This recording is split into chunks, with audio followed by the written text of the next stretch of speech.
Hello everyone. Welcome to Ops on Cloud. This is Cloud Mastery series where the goal is to explain cloud computing in a simple, engaging way with real-world analogies and practical insights.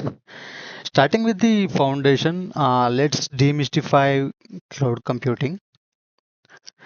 So imagine you own a company, right? And need servers to run your website.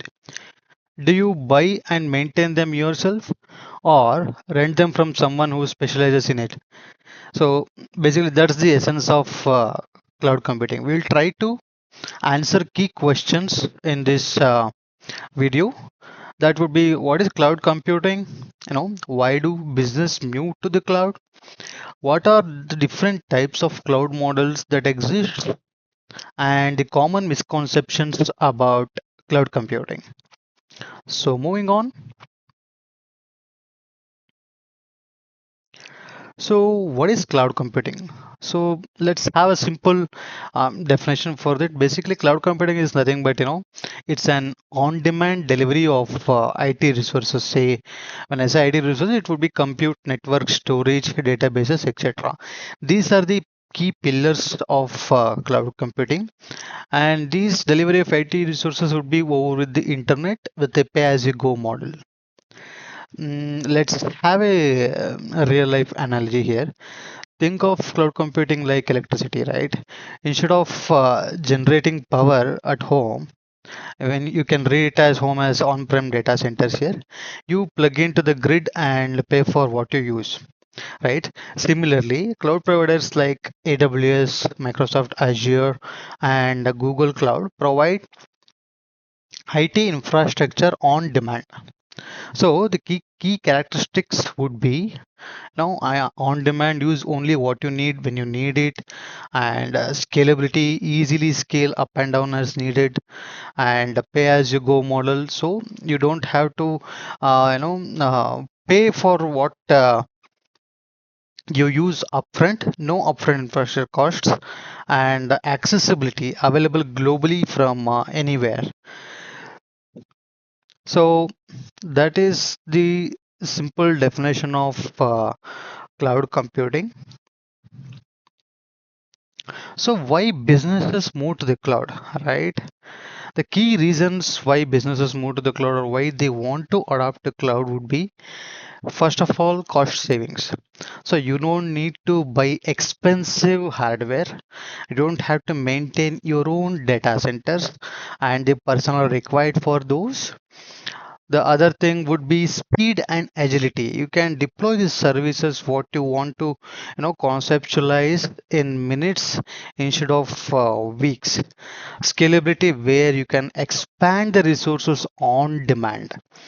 Basically, it's a global reach. Services can be available worldwide since the cloud providers maintain their own data centers worldwide, and it will be of secure workload. It is the one of the element would be security and compliance. Each of the cloud providers maintain an enterprise grade protection, so they have advanced security features and certifications. Also, the key benefit would be here to have a disaster recovery. You can have businesses will have an advantage of having automatic backups and support over the failover. You can think as an example scenario, right? A startup launching an AI based application can scale its server automatically in response to user demand without even worrying about infrastructure maintenance. So yeah, moving on. So what are some of the cloud deployment models, right?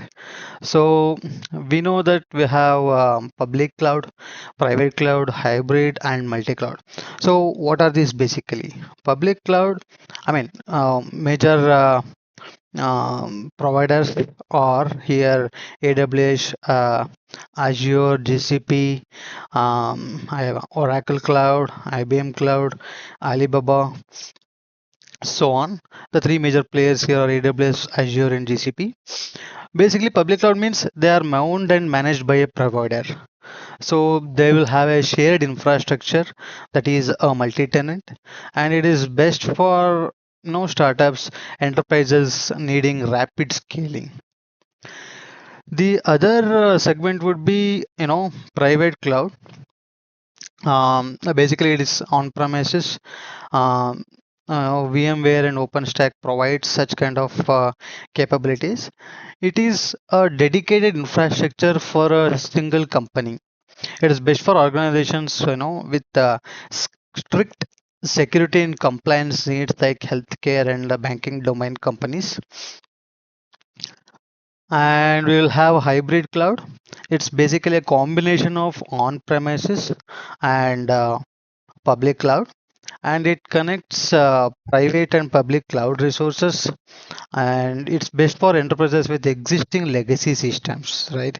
Suppose you have a workload that has to run on your data center, but you can offload some of your distributed services in cloud, then you would go for hybrid cloud.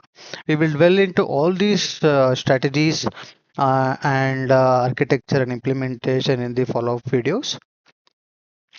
The other category would be the multi-cloud.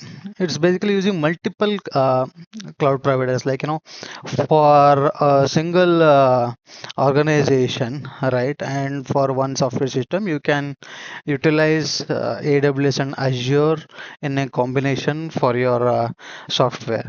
For example, you can use AWS for compute, and Azure for AI, and GCP for analytics. It helps, prevents vendor lock-in, and also it provides redundancy. So public cloud, you can think of it as something like this. Public cloud is like renting an apartment. It's shared but managed for you. Private cloud is like owning a house, customized but expensive. Hybrid is like having both, and multi-cloud is like owning multiple properties worldwide. Basically, you're rich. So, what are some of the misconceptions about cloud, right? So, cloud is not secure.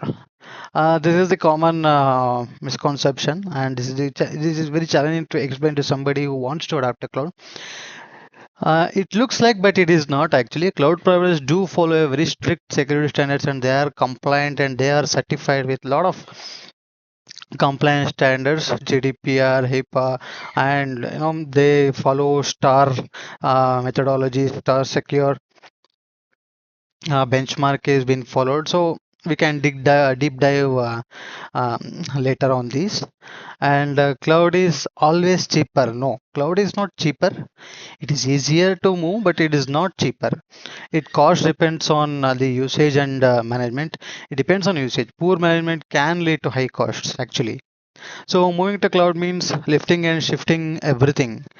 No, cloud native design is key for true benefits. We need to do a design to adapt to the cloud. There are different ways how we can do a migration to the cloud. We should adapt what is apt for that. And once you migrate, you are logged in. So true in a sense, but you have an option. As I explained before, multi-cloud, you can adapt multi-cloud and hybrid strategies to help avoid this. So finally, yes, cloud simplifies IT and provides scalability. Different models serve different business needs. Different cloud models, public, private, hybrid, multi-cloud, fit different needs. Cloud is not a one-size-fits-all solution. Definitely, planning is crucial here, and the adaptation must be strategic. It should not be just lift and shift. So in the next episode, we will discuss about cloud adaptation strategies, key consideration for a smooth transition. That would be a deep dive session where we will discuss the 6R models and other key considerations. Um, Make sure to subscribe and hit the bell icon so you don't miss it. Thank you. And this episode will be followed by an architect level interview questions. So stay tuned. Thank you.